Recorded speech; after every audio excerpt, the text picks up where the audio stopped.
Olá, caros companheiros, muito boa noite a todos e a todas, servidores e servidoras, muito boa noite a todos. Eu sou o professor Valdemir Cruz, presidente do Sindicep de Pentecoste, e nesta noite venho aqui, por meio deste vídeo, conversar um pouco com vocês. Primeiramente perguntando se vocês já tomaram conhecimento da votação da PEC emergencial que foi aprovada hoje pela Câmara dos Deputados. Um projeto que veio do Senado Federal e que foi para a Câmara para poder aprovar um auxílio emergencial para milhões de brasileiros que, neste momento, passam por dificuldades financeiras por causa da pandemia, que completa um ano agora em março, com mais de 270 mil mortos em todo o país e numa situação bastante agravada neste ano de 2021, quando nós já deveríamos ter esquecido a pandemia, ela está aí mais presente do que nunca, matando aos milhares e com todas as dificuldades que vocês e que nós temos acompanhado pelas notícias veiculadas nos meios de comunicação.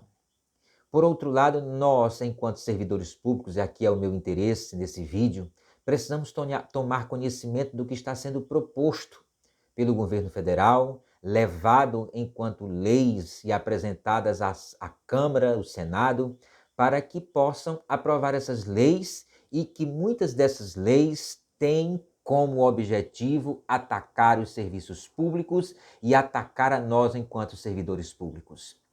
Desde a reforma da Previdência, a reforma trabalhista, que esse discurso de que nós precisamos de um Estado menor, de um Estado mínimo, tem tomado conta de algumas autoridades e de algumas pessoas. E que nós, muitas vezes, temos estado inerte em relação a isso. Nós parece que não estamos nos preocupando com o que está ocorrendo, que vem de afronta, vem atacar diretamente a cada um de nós. Foi apresentada a proposta da Previdência para salvar a Previdência. Foi apresentada a proposta das leis trabalhistas para salvar os trabalhadores, para gerar milhares de empregos. E como nós estamos vendo, não é isso que ocorreu. O que ocorreu foi que as pessoas ficaram mais vulneráveis nas mãos dos patrões e assim estando mais sujeito a perderem seus empregos, a ganharem menos e com menos direitos. E agora nós estamos vendo, no ano passado, quando começou a pandemia, para que se aprovasse um auxílio emergencial, foi preciso que os governadores e os prefeitos pudessem se comprometer com a proposta do governo federal de congelar os salários por 2 anos. Vejam que não foi suficiente. Como a pandemia continuou, eles estão utilizando esses argumentos agora para um auxílio muito menor de apenas R$ 250 e até menos, R$ 275, para poder aprovar esse auxílio emergencial para centenas de milhares de pessoas que precisam de fato e que o Estado precisa atender, por causa do momento em que nós vivemos, resolve atacar frontalmente aos servidores públicos, do qual eu e você faz parte. Uma das questões que eles colocaram é que precisariam congelar os salários pelos anos a fios, e está colocado assim.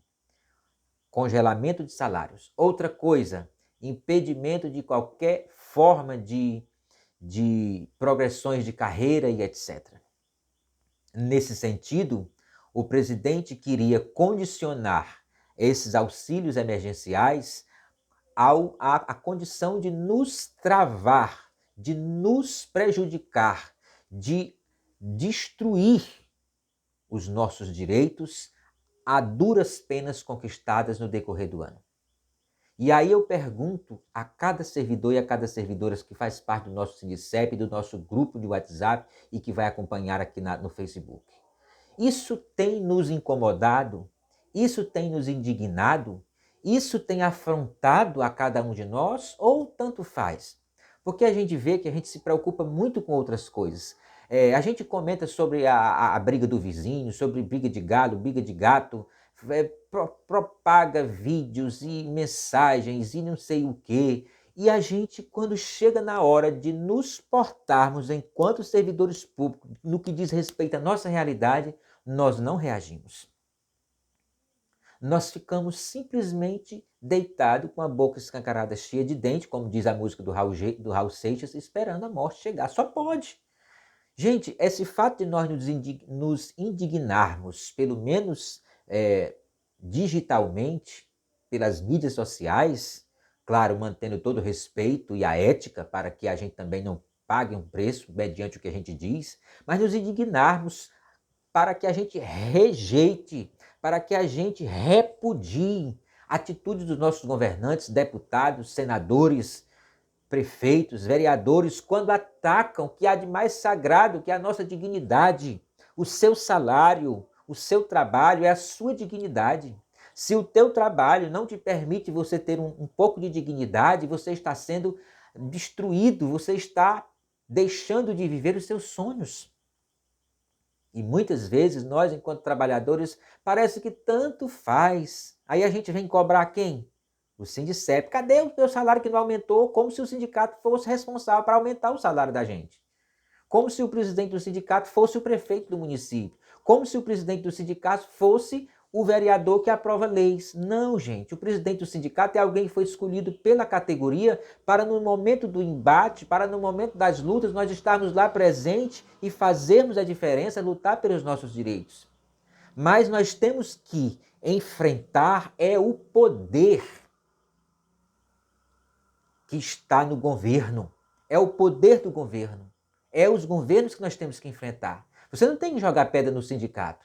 Não, você não tem que culpar os problemas da sociedade pela sua falta de salário e pela não implementação dos seus direitos, porque se você tem algum direito, se eu tenho algum direito, se nós temos algum direito, você há de concordar comigo que houve muita porrada, muita luta, muito despreendimento de pessoas que antes de nós estiveram brigando. Porque antes, como era que as pessoas viviam? Em regime de escravidão, onde se trabalhavam para os patrões anos a fio, moravam como morador de favor nas terras desse pessoal.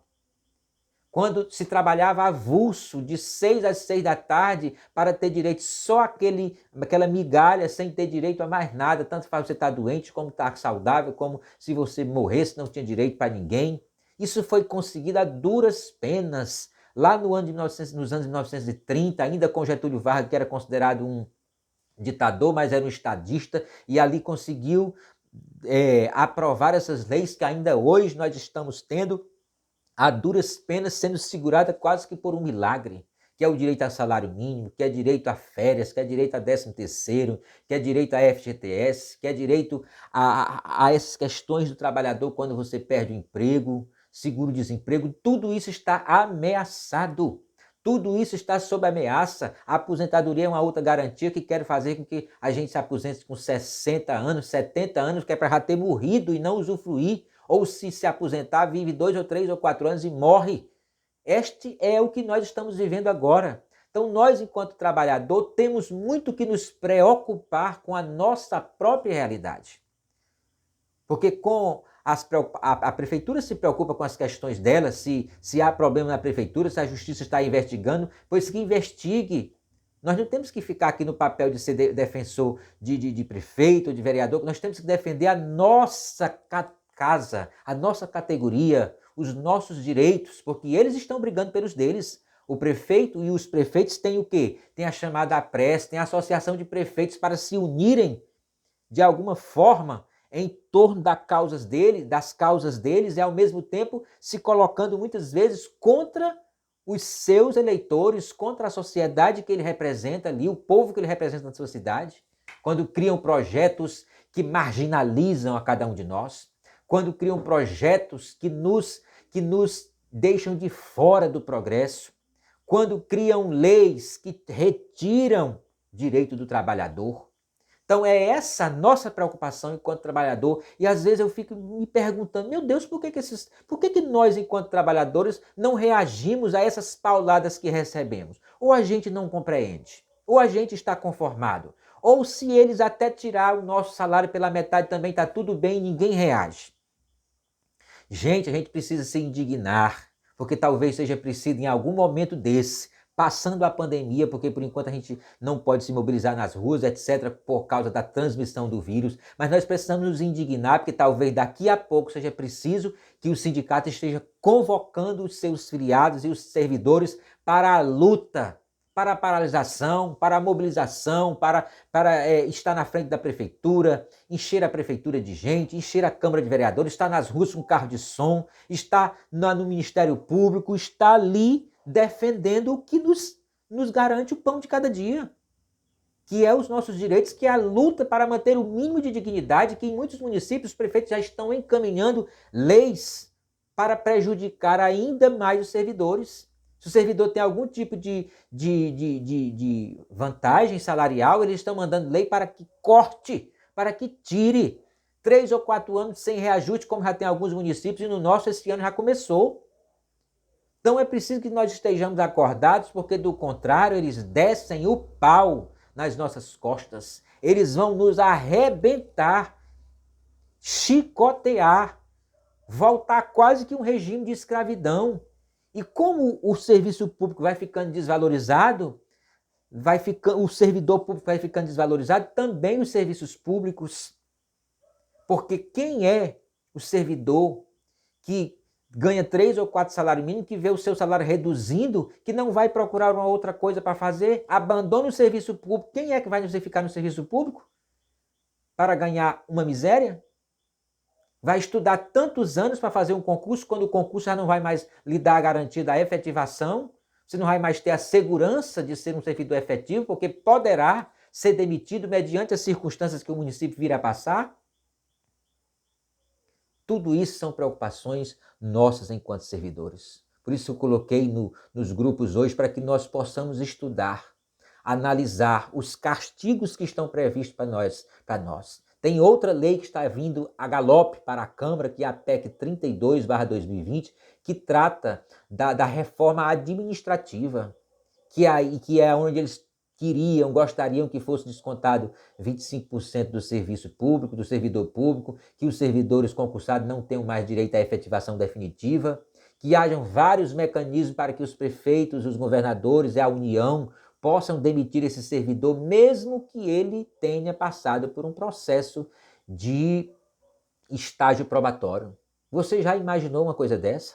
Pois tudo isso está projetado para nós servidores, vinda da parte do governo federal e de sua equipe econômica, que para salvar o país é preciso acabar com aqueles que eles chamam de os grandes privilegiados, que sou eu e você, que trabalha para sobreviver, que todos os dias está na batalha do dia a dia para poder sobreviver. Isso prejudica tudo, prejudica a sociedade como um todo, porque nesse mesmo itinerário também está se prevendo diminuir recursos para a saúde, recursos para a educação, recursos para a infraestrutura. Então tudo tem que ser limitado, porque é o estado mínimo. É o estado onde o governo oferece o mínimo e coloca tudo para a iniciativa privada para dominar tudo, dominar a saúde, dominar a educação, tomar conta das estatais. Nós ficamos à mercê do setor privado, porque os nossos governantes não têm competência de fazer com que as nossas empresas produzam riqueza para ser distribuída para nós, enquanto sociedade. Então, servidores públicos, o castigo que está sendo articulado por nós e que nós já estamos começando a sentir, ainda não acabou. Eles estão preparando aí, organizando, e de repente, na surdina da noite, quando a gente menos espera, eles colocam o pacote de maldades para atingir a você, ao seu irmão, à sua família, aos nossos filhos, aos nossos jovens, aos nossos idosos, à sociedade passada, que já trabalharam, que agora precisam se aposentar, a nós que estamos na ativa e que vamos se aposentar. O castigo foi ontem, o castigo é hoje, é amanhã e depois de amanhã. Portanto, tomemos consciência, caros companheiros, caros servidores, queridos servidores e servidoras. Levantem a cabeça, levantem com coragem e com audácia para lutar, para resistir, para derrubar esse sistema desgraçado que tentam colocar todos na base da pirâmide, como eu sempre falo, porque eles não querem que nós saiamos da base da pirâmide e possamos ir no rumo do topo. Porque para eles nós temos que continuar sempre aqui. Quem tem que estar no topo da pirâmide é a elite, é os filhos da elite, são os ricos, os poderosos, porque eles sempre acham que tem que estar lá. E nós, para que não podemos sair dessa condição, porque uma vez que nós saímos daqui e subimos para o topo, nós somos uma ameaça a esta elite que está lá, dominando tudo, dominando as riquezas, dominando o meio ambiente, dominando o mercado, dominando o serviço público, que tem o serviço público da elite também. E nós vamos pagando cada vez mais caro pelas decisões que eles tomam enquanto políticos em nosso nome, dizendo que nos representam, estão nos representando e votando em nosso nome para nos massacrar.